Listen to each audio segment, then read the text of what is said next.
नमस्कार मित्रांनो, स्वागत आहे तुमचं पुन्हा एका नवीन व्हिडिओमध्ये.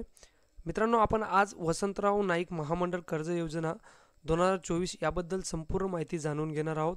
यासाठी काय काय पात्रता आहे, कोणकोणते डॉक्युमेंट्स लागणार आहे आणि याची नेमकी प्रोसेस कसं काय अप्लाय करण्यासाठी, हे सगळं आपण या व्हिडिओमधून बघणार आहोत. व्हिडिओ शेवटपर्यंत बघा आणि जरी चॅनलवर नवीन असाल तर चॅनल सबस्क्राईब करून घ्या. मित्रांनो, राज्यातील बहुतांश युवक सुशिक्षित बेरोजगार असून आणि त्यांच्या शिक्षणानुसार नोकऱ्या उपलब्ध नाहीत.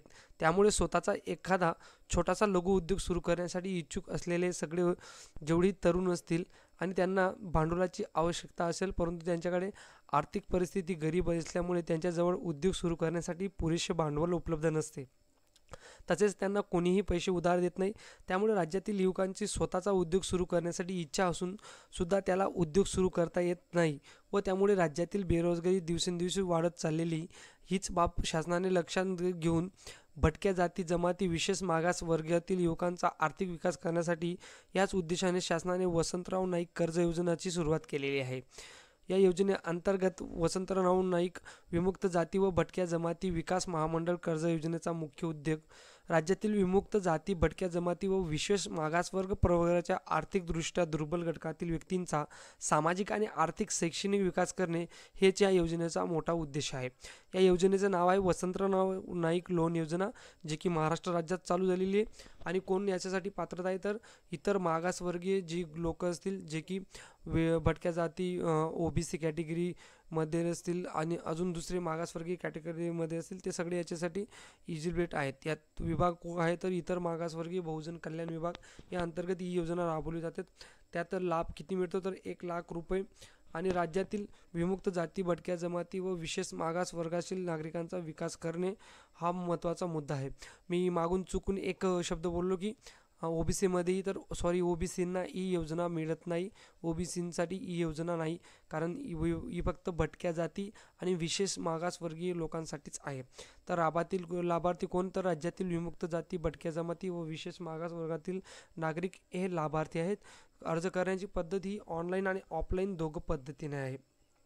तर या योजनेचे काही उद्दिष्ट आहेत, जे की नागरिकांना स्वतःचा उद्योग सुरू करण्यासाठी बिनव्याजी कर्ज उपलब्ध करून देणे, नागरिकांना स्वतःच्या पायावर उभे करून त्यांना आत्मनिर्भर बनवणे, राज्यातील बेरोजगारी कमी करून राज्याचा औद्योगिक विकास करणे, राज्यातील विमुक्त जाती, भटक्या जमाती, विशेष मागास प्रवर्गातील नागरिकांचे जीवनमान सुधारणे, राज्यातील रोजगारांच्या नवीन संधी उपलब्ध करून या योजनेअंतर्गत त्यांना एक जी उद्योगाची संधी निर्माण करून देणे हा महत्त्वाचे वैशिष्ट्य आणि उद्दिष्ट या योजनेचे आहेत.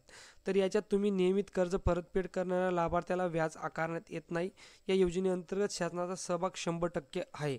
योजनेअंतर्गत अर्ज प्रक्रिया ही ऑनलाईन ठेवण्यात आलेले, त्यामुळे अर्जदार घरी बसून आपल्या मोबाईलवरच अर्ज करू शकतो आणि जी रक्कम असेल जी लोनची, ती डायरेक्ट DBTच्या माध्यमातून त्याच्या अकाउंटवर ही वर्गणीत करण्यात येईल. या अंतर्गत राज्यातील विमुक्त जाती, भटक्या जमाती व विशेष मागास प्रवर्गातील नागरिकांना स्वतःचा एखादा लघु उद्योग सुरू करण्यासाठी 1,00,000 रुपयाचे बिनव्याजी कर्ज गव्हर्नमेंट देत असतं. योजनेअंतर्गत 1,00,000पैकी 75,000 रुपये पहिला हप्ता स्वरूपात दिला जाईल आणि त्यानंतर तुम्हाला जे उर्वरित 25,000 रुपये असतील ते जेव्हा जे ऑफिसर येतील, तुम्हाला प्रात्यक्षिक उद्योग पाहतील, त्यानंतर 3 महिन्यांअंतर्गत तुम्हाला जिल्हा व्यवस्थापनाच्या तपासणी अभिप्रायानुसार दिला जाणार आहे. तुम्ही जेव्हा ते 75,000चा तुमचा हप्ता आला आणि त्यानंतर 25,000चा जो हप्ता आहे, तुम्ही उद्योग सुरू केल्यानंतर तुम्हाला जे व्हिजिटसाठी ऑफिसर येतील ते व्हिजिट करते, त्यानंतर तुम्हाला 25,000 रुपये देण्यात येतील. तर अंतर्गत दिले जाणारे जे प्राधान्य ते म्हणजे निराधार व्यक्ती, विधवा महिला आणि शासनाच्या कौशल्य विकास विभागामार्फत तसेच शासकीय निमशासकीय संस्थांकडून तांत्रिक प्रशिक्षण घेतलेले तसेच अनुभवी तरुण मुले यांना प्राधान्य देण्यात येते. आता हे प्राधान्य याच्यामध्ये निराधार व्यक्ती आणि विधवा महिला यांच्यासाठी जास्त प्रमाणात आहे. तर याच्यामध्ये बघा, आता जी VJNT लोन स्कीमचा फायदा या अंतर्गत तुम्ही घेऊ शकतात. योजनेअंतर्गत राज्यातील विमुक्त जाती, भटक्या जमाती व विशेष मागास प्रवर्गातील युवकांचा सामाजिक तसेच आर्थिक विकास होईल. राज्यातील युवकांचे जीवनमान सुधारेल आणि राज्यात रोजगार उपलब्ध होईल आणि रोजगाराची संधी उपलब्ध होईल. हे महत्त्वाचा पॉईंट सरकारने लक्षात घेतलेला आहे. तर यासाठी कोणकोणते डॉक्युमेंट्स तुम्हाला आता लागणार आहेत आणि त्या पहिले आपण पाहूया याची कर्जाची वसुली कशा प्रकारे होणार आहे. कर्जाची परतफेड ही कर्ज वितरित केल्यास 90 दिवसानंतर सुरू करण्यात येईल. म्हणजे 3 महिन्यानंतर तुम्हाला कर्ज रिटर्न करायचे आहे. लाभार्थ्यांकडून कर्जाच्या परतफेडीची रकमेचे पुढील दिनांकाचे आगाऊ धनादेश घेण्यात येतील.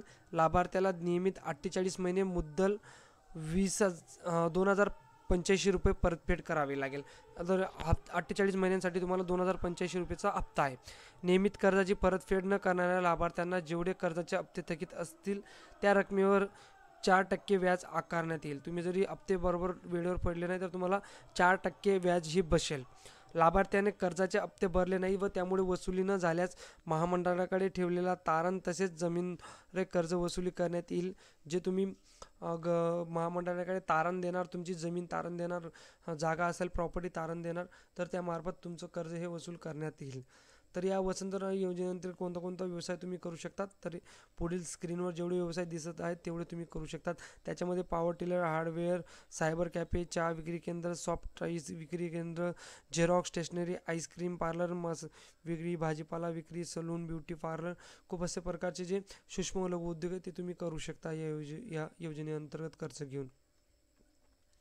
तर हे फक्त महाराष्ट्र राज्यातील जेवढे नागरिक असतील तेच या योजनेचा लाभ घेऊ शकतात. अर्जदाराचे स्वतःचे हे राष्ट्रीयकृत बँकेत खाते असणे आवश्यक आहे. नॅशनलाइज बँकमध्ये तुमचं खातं असणे आवश्यक आहे. तर आता आपण पाहूया यासाठी डॉक्युमेंट्स कोणकोणते लागणार आहेत. तर आधार कार्ड, रहिवासी दाखला, पॅन कार्ड, रेशन कार्ड, वीज बिल, मोबाईल नंबर, उत्पन्नाचा दाखला, ईमेल ID, पासपोर्ट फोटो, आकाराचे फोटो, प्रतिज्ञापत्र, डोमासाईल सर्टिफिकेट, जातीचा दाखला, जन्म प्रमाणपत्र म्हणजे शाळा सोडण्याचा दाखला, व्यवसाय सुरू करण्यात त्याचे कोटेशन आणि बँक खात्याची माहिती, एवढे डॉक्युमेंट्स तुम्हाला लागणार आहे. मी अधिकृत जी ऑफिशियल वेबसाईट तिची लिंक आपल्या व्हिडिओच्या डिस्क्रिप्शनमध्ये दिलेली आहे, तिथे जाऊन तुम्ही अर्ज करू शकता.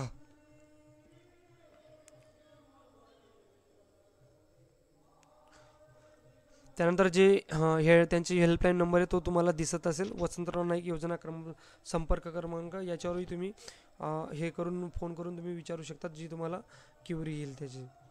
तर अशा प्रकारे तुम्ही वसंतराव नाईक योजनेअंतर्गत कर्ज घेऊ शकता आणि तुमचा छोटासा लघु उद्योग सुरू करू शकतात. मित्रांनो, व्हिडिओ आवडला असेल तर चॅनल सबस्क्राईब करा आणि गरजू मित्रांपर्यंत हा व्हिडिओ नक्की शेअर करून द्या. धन्यवाद.